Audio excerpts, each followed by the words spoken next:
Manusia sudah dapat berenang sejak zaman prasejarah. Bukti tertua mengenai berenang adalah lukisan-lukisan tentang berenang dari zaman batu telah ditemukan di gua berenang yang berdekatan dengan Wadi Sora di Gulf Kebir, Mesir Barat Daya. Catatan tertua mengenai berenang berasal dari 2000 sebelum Masehi. Beberapa dokumen tertua yang menyebut tentang berenang adalah Epos Gilgamesh, Iliad, Odyssey, dan Alkitab, serta Beowulf dengan hikayat-hikayat lain. Pada 1538, Nicholas Wynneman, seorang profesor bahasa dari Jerman, menulis buku mengenai renang yang pertama, Berenang atau Dialog mengenai Seni Berenang. Perlombaan renang di Eropa dimulai sekitar tahun 1800 setelah dibangunnya kolam-kolam renang. Sebagian besar peserta waktu itu berenang dengan gaya dada. Pada 1873, John Arthur Trujen memperkenalkan gaya rangkak depan atau disebut gaya Trujen dalam perlombaan renang di dunia barat. Trujen menirunya dari teknik renang gaya bebas suku Indian di Amerika Selatan. Renang merupakan salah satu cabang olahraga dalam Olimpiade Athena 1896. Pada tahun 1900, gaya punggung dimasukkan sebagai nomor baru renang Olimpiade. Persatuan Renang Dunia, Federation Internationale des Nations atau FINA, dibentuk pada 1908. Gaya kupu-kupu yang pada awalnya merupakan salah satu variasi gaya dada, diterima sebagai suatu gaya tersendiri pada tahun 1952. Dan di Indonesia sendiri, olahraga renang dikenal sejak tahun 1304. Kolam renang yang pertama kali didirikan di Indonesia adalah Cihampelas, Bandung tahun 1904. Pada tahun 1917, di Indonesia didirikan perserikatan dengan nama Bandungse Zwimbon, dan pada tahun 1951 didirikan Persatuan Berenang Seluruh Indonesia dengan nama singkatan PBSI. Nama PBSI pada tahun 1956 diubah namanya menjadi PRSI atau disebut Persatuan Renang Seluruh Indonesia, dan singkatan nama ini digunakan sampai sekarang.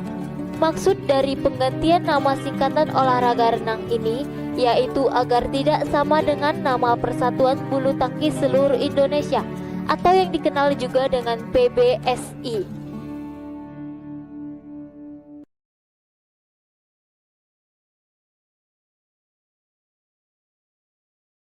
Renang ada 4. Yang pertama ada gaya dada atau gaya kata. Kemudian yang kedua gaya bebas atau crawl. Yang ketiga gaya punggung. Dan yang keempat gaya kupu-kupu. Pada kesempatan kali ini kita hanya akan membahas tentang renang gaya dada. Sedangkan untuk nomor 2, 3, dan 4 akan kita pelajari pada mata pelajaran selanjutnya. Renang gaya dada akan membahas tentang pengertian renang gaya dada, sikap tubuh, gerakan lengan, gerakan kaki, dan bernafas serta koordinasi gerak antara gerakan lengan dan gerakan kaki. Pengertian renang gaya dada. Renang adalah aktivitas jasmani dalam air. Sementara aktivitas jasmani di dalam air dinamakan dengan aktivitas akuatik. Renang gaya dada disebut juga dengan gaya kata. Disebut dengan gaya kata karena gerakan ini memiliki gerakan seperti kata berenang. Manfaat renang gaya dada diantaranya adalah menyehatkan tubuh karena semua otot digerakkan ketika berenang. Yang kedua, meningkatkan daya tahan tubuh terutama pernafasan, yaitu di bagian paru-paru. Yang ketiga, meningkatkan kebugaran tubuh sehingga dapat beraktivitas sehari-hari dengan penuh semangat. Setelah kita memahami tentang pengertian renang, kita mengetahui manfaat renang, kita akan membahas tentang bagaimana teknik berenang. Yang pertama adalah sikap tubuh.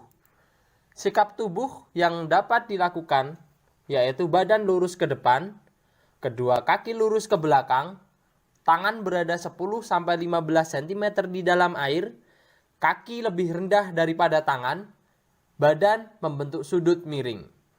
Coba anak-anak perhatikan gambar di samping. Mari kita lihat video berikut ini.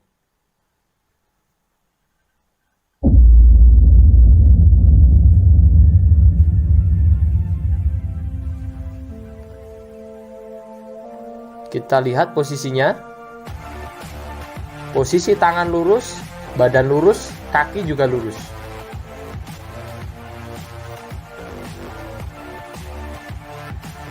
Perhatikan.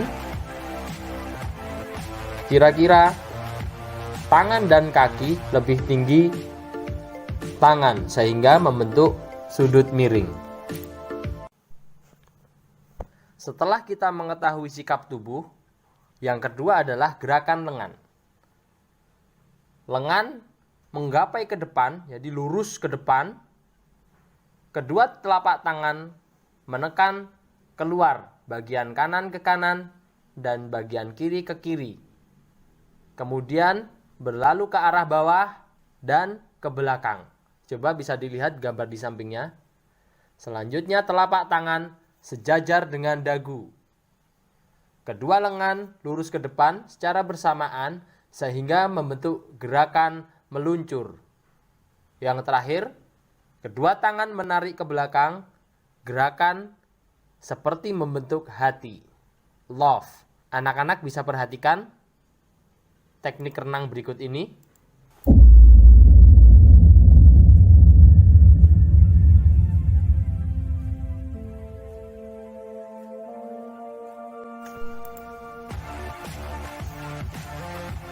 Coba perhatikan video berikut ini.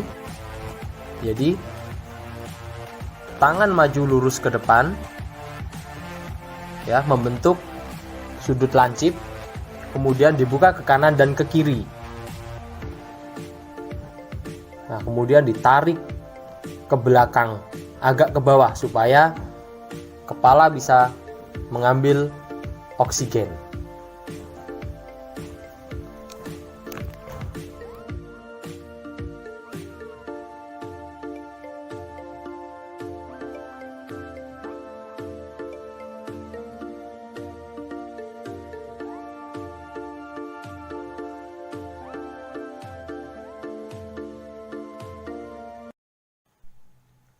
Setelah kita mengetahui sikap tubuh dan gerakan tangan, yang ketiga adalah gerakan kaki.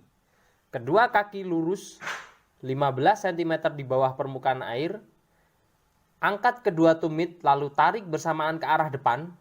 Putar telapak kaki ke samping, posisi lutut melipat ke bawah. Kemudian setelah kaki terlipat, di gambar sudah ada, tendangkan kaki ke belakang dan kembalikan pada posisi lurus bersamaan agar badan bergerak ke depan. Jadi tekniknya anak-anak bisa lihat video berikut ini.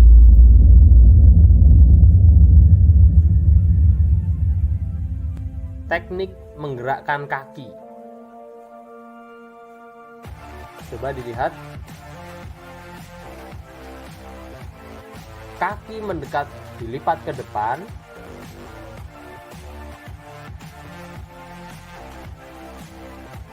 Kemudian didorongkan ke belakang supaya badan bisa maju ke depan. Perhatikan jari-jarinya, jari-jari kaki harus merapat.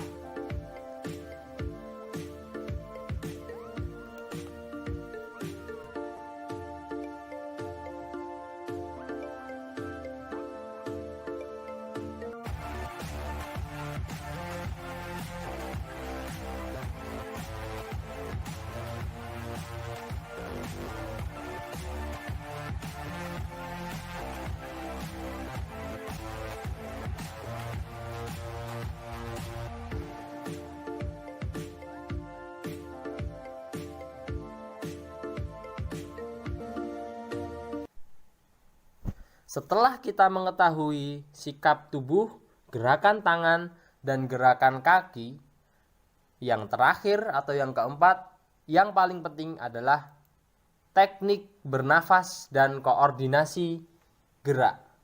Untuk bisa bernafas dan mengkoordinasikan gerak antara tangan dan kaki, memerlukan koordinasi gerak yang sangat baik. Mengambil nafas pada tiap setengah kayuhan. Nafas diambil dengan cepat saat melakukan kayuhan tangan.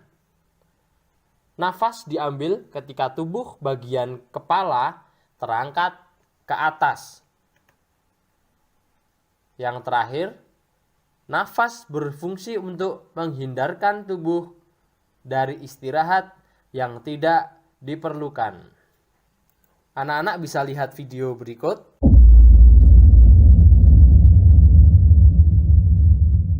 Teknik mengambil nafas ketika melakukan renang gaya dada.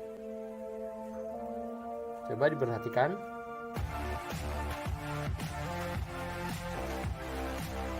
Memerlukan koordinasi kayuhan tangan dan kaki. Kayuhan tangan digunakan untuk mengangkat kepala keluar dari air. Ketika kepala keluar dari air, segera mungkin mengambil nafas.